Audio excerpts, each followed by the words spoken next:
శాసనసభ ప్రవేశ ద్వారం ఇది.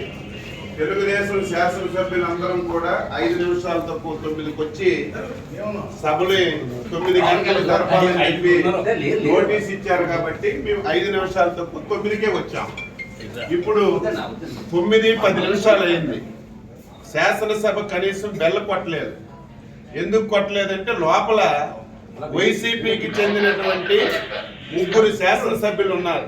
అంటే ఈ ముఖ్యమంత్రి మీద, ఈ ప్రభుత్వం మీద వైసీపీ శాసనసభ్యుడికి ఏం నమ్మకం ఉందో ఈ రోజు ఈ శాసనసభ సాక్షిగా ఈరోజు తెలిసింది.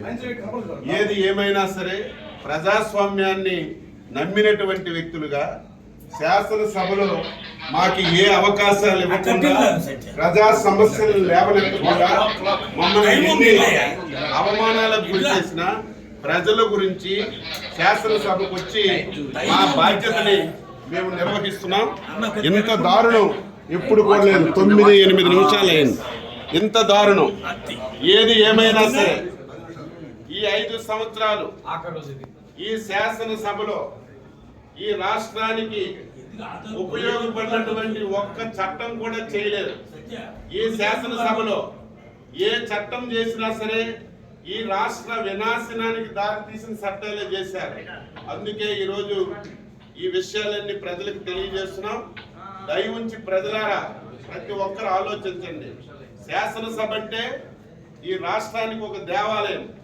5 కోట్ల మంది ప్రజలకి న్యాయం చేసినటువంటి సభ.